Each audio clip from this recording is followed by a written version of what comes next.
I made these quilt blocks with my embroidery machine. Each block has its own batting and backing, and each one is quilted right in the hoop.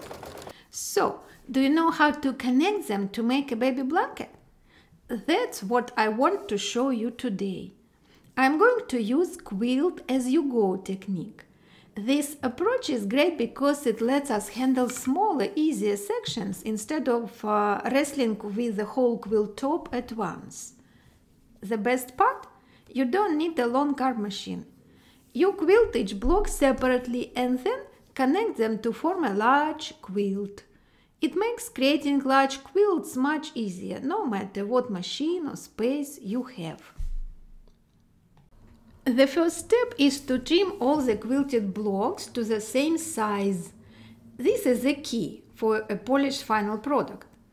After quilting each block, you will notice slight variations in size, especially if you have used an embroidery machine and appliques. Some blocks could shrink a bit if you use lots of quilting stitches. This is completely normal. But these variations, even if just a millimeter or two, can affect the overall quilt.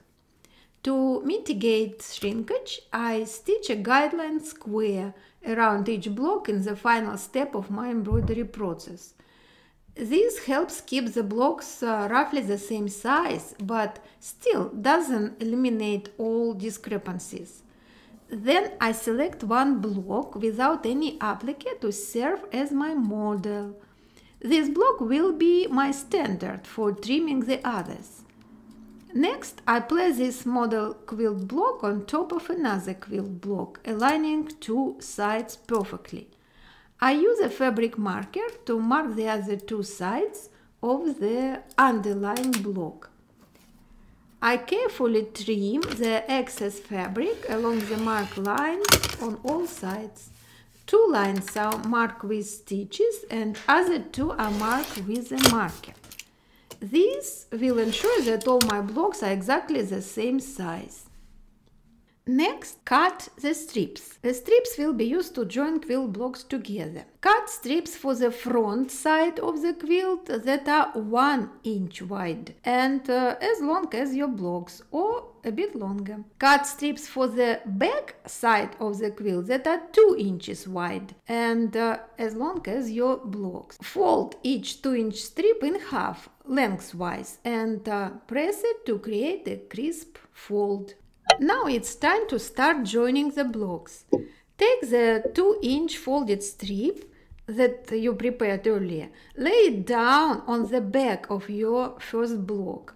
Align the raw edges of the strip with the edge of the block and take the 1-inch strip and place it on the front on the block. Align the raw edges with the edge of the block too. Ensure the right sides are together. Secure the strips in place with a pin at the beginning of the seam.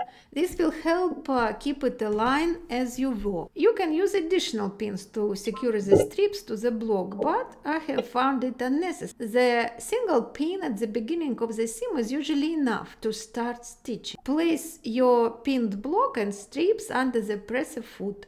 Make sure everything is aligned correctly. You will need to adjust the needle position now. Instead of using the standard 1/4 inch seam allowance, I recommend moving the needle slightly to the right. Aim for a seam allowance of about 5 millimeters, which is a bit less than the regular 1/4 inch. This adjustment will create a better fit when joining the blocks. Okay, remove the pin and start stitching at the beginning of the seam. Remember to backstitch a few stitches to secure the seam. As you saw, make a consistent seam allowance. Accuracy is very important at this stage to ensure that all blocks will join together neatly. Keep an eye on the alignment of the strips and the block to avoid any shifting. Now it's time to add the second block. Take your second quilt block and place it on the other edge of the top strip, the 1-inch strip, right sides together. Use multiple pins this time to secure the second block to the strip. Start by pinning the edges to ensure they are perfectly aligned. Add additional pins in the middle to keep the block and strip securely in place. Place the pinned block and strip under the presser foot with the strip facing down. It's easier to pin and sew with the strip at the bottom. Sew along the edge, maintain a consistent seam allowance as you did with the first block. So now the two blocks are stitched together on the front side.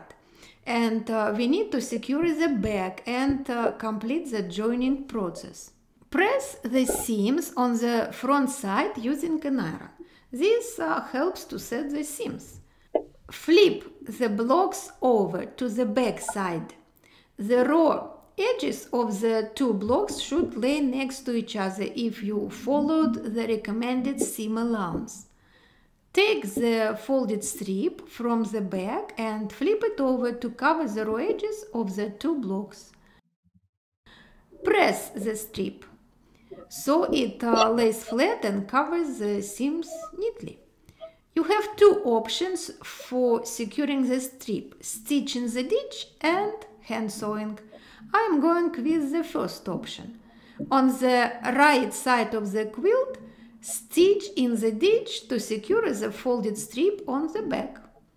This method is quick and ensures the stitching is nearly invisible. Okay, continue adding blocks to your rows. Once all individual rows are completed, it's time to join the rows together. I didn't finish this process yet, so I cannot show you the final quilt, but use the same method to join all rows.